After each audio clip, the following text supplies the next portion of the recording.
Welcome back once again. This time I have a review for War for Cybertron Siege Deluxe Class Hound, the third of the new Deluxe Class toys in the Siege line. Just like with the other reviews, we're going to take a look at Hound's packaging, his instructions, then the figure itself.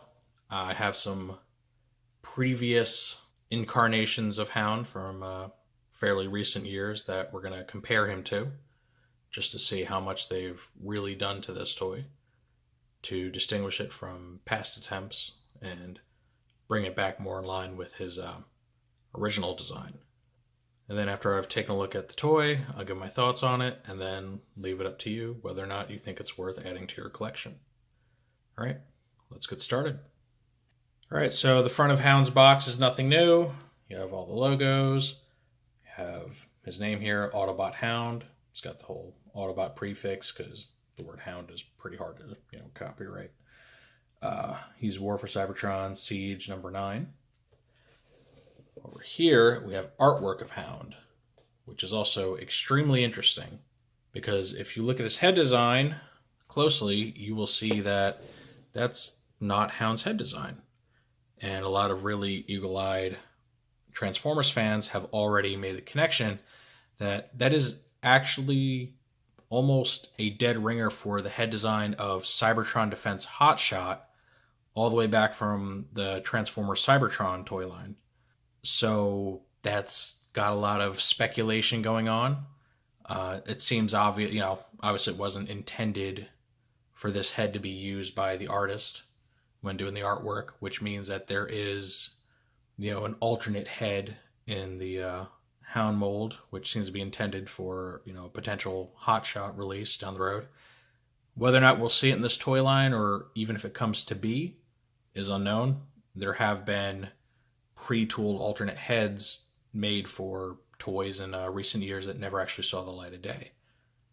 Good example would be the Demolisher head sculpt used for the Onslaught mold from Combiner Wars.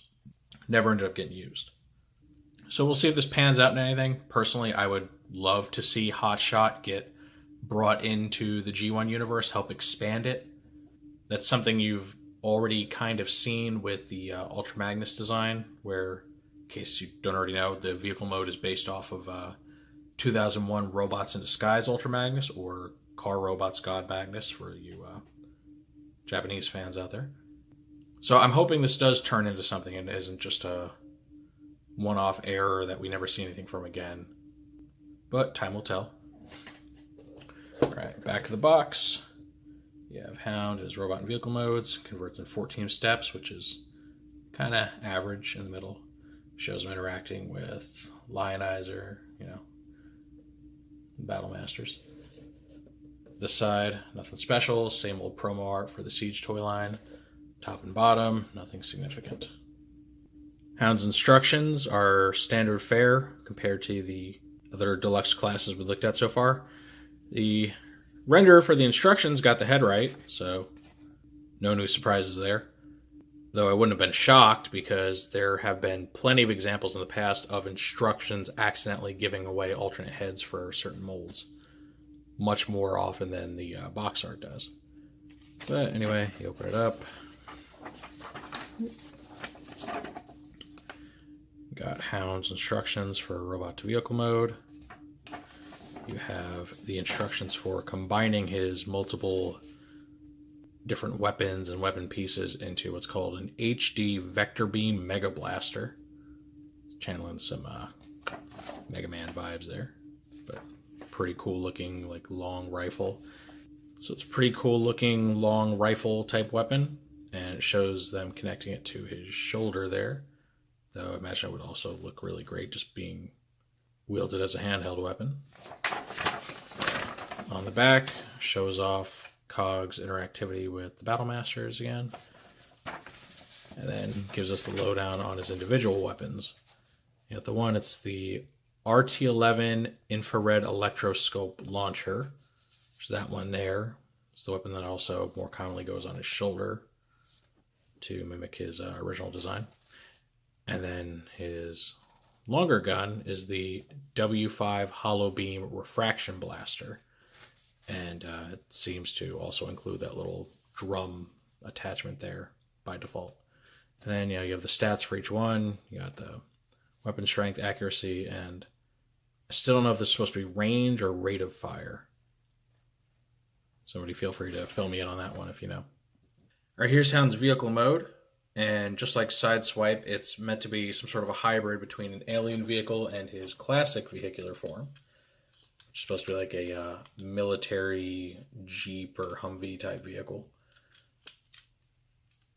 Maintains a lot of the old motifs of the original toy. It's got the star here. It's got the same like military green coloring.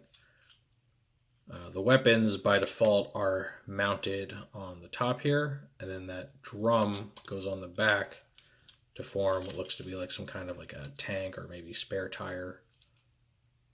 And it looks really good on there. Just like the other Siege Deluxes and higher, Hound has like some battle damage detailing, and in this case, his like front grille looks all scraped up and everything, as well as his little plates on the back. It's a nice touch, and it comes off looking really good. Works better than COG's battle damage paint, in my opinion. The weapon placement, this is the default placement, but obviously it's optional. The guy's covered in 5mm holes, so go nuts if you want to move things around or add more weapons to them. G-mode itself rolls very well, no clearance issues, which is awesome. I think it's always a shame when a vehicle mode doesn't move like it's supposed to. On the underside is fairly clean for the most part. You can see his head hiding up inside the hood there, and then his arms stick down, which aren't too noticeable from the side because of the sides of the arms and fists that are facing the outside. But when you flip it upside down, it becomes really obvious. But yeah, a lot of great detailing. He's got seats in there, and his vehicle mode just looks very cool. It's very busy, has a lot going on there, but it helps it because it just makes it look very detailed. Lots of paint. You got the headlights, side lights here, all that. You got the tail lights painted on. He just looks great. Back is a little weak because you kind of have this emptiness going on, but meh. I'm not going to be looking at it from the back anyway. All right, let's go ahead and transform this guy now. All right, so the first thing I want to do is remove his weapons. So I'll go ahead and carefully pull them loose. Set them off to the side there. And his front tires and this like wheel well here, we're actually gonna pop these off carefully, tabbed in there, see, like that. All right, then we're gonna detach this back bit on the top, kind of flip it up. I'm gonna rotate this rear section out like this. Form his legs. Flip all this stuff in here. Peg it in. Bam. Same thing here. Make sure that pops in. So we got his legs and feet. All right, next we want to remove his arms from the underside. You're just going to swing them out like that. This top section with the windshield you need to detach from the hood. Try to be careful because it's attached here and this kind of thin, little thin spot on the plastic. All right, once you've got it loose, you're gonna flip the hood down till it locks into place like that, revealing the head.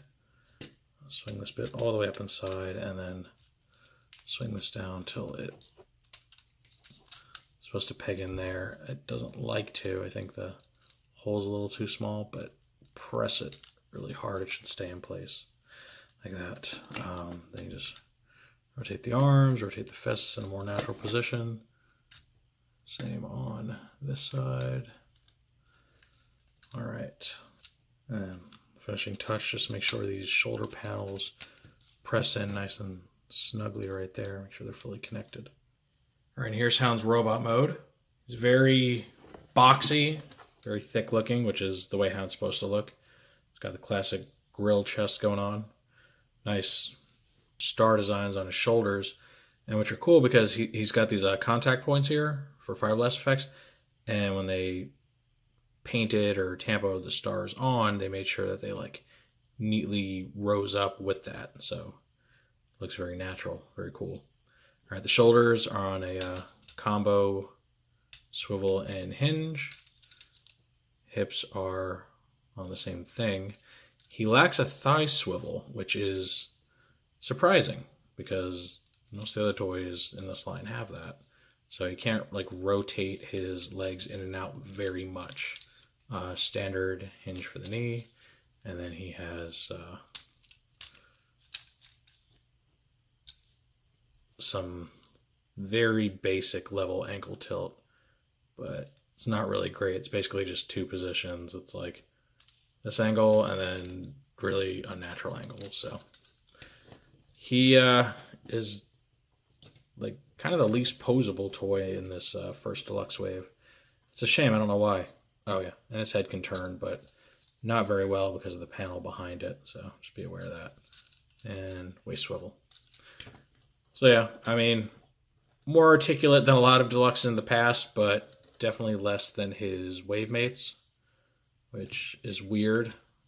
Like they could have easily added a thigh swivel here. I don't know if they need to keep parts counts down or what, but oh well. All right, his weapons you can attach in a number of different ways. So I'm going to go with the standard configuration.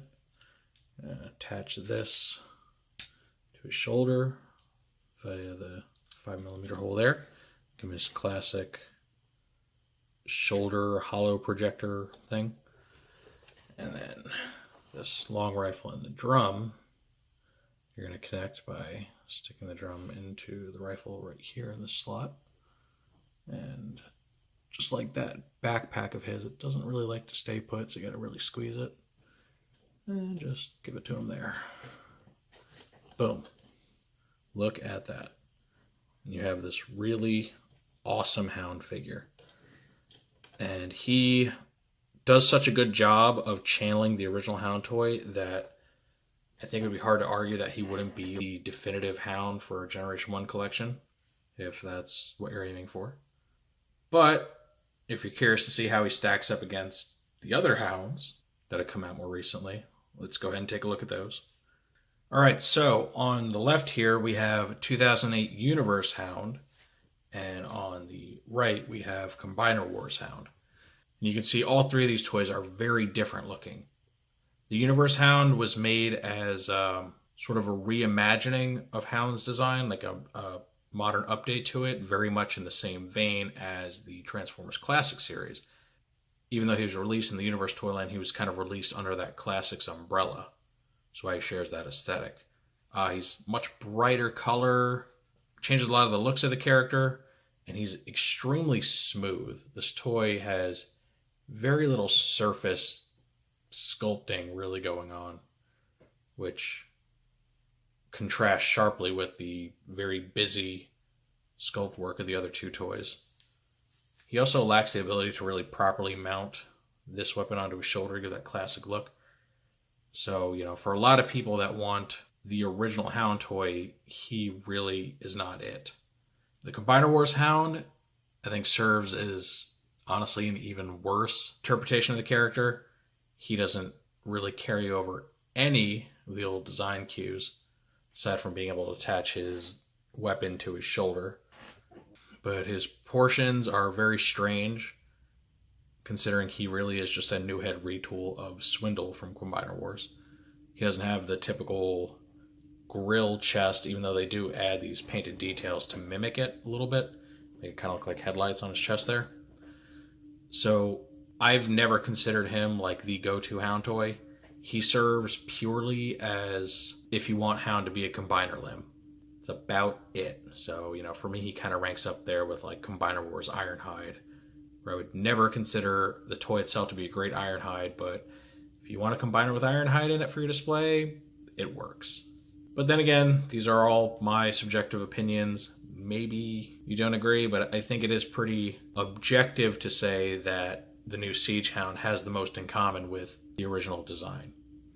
Just like with any of the other deluxes in this toy line, Hound is fully compatible with Micromasters, Battle Masters, Weaponizers. He has all the connection points needed for those things. He's got the contact points for fire blast effects. You'll notice, if you've seen the Sideswipe review, that his 5mm holes are pretty much all in the same exact place as they are in Sideswipe, owing to that whole universal system of connectivity to the weaponizers. But Hound on his own is just a great toy. He looks absolutely fantastic in both vehicle and robot modes. He's an awesome update to the classic formula. And the added interactivity with the other toys in the line are just a good plus for him. Weak points, again, are the lack of ankle articulation and the lack of a thigh swivel.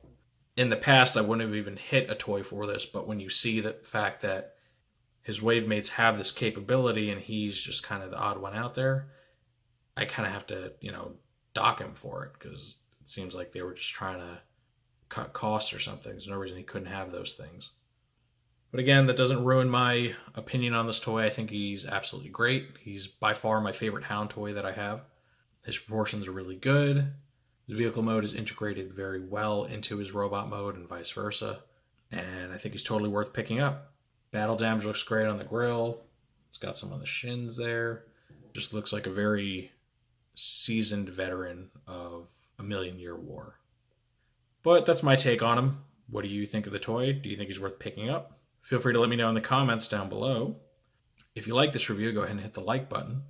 If you want to see more reviews like this or Transformers discussions that I do, be sure to hit subscribe and hit the notification bell to make sure you actually get a heads up whenever I put out a new video. But with all that said, I will see you all next time.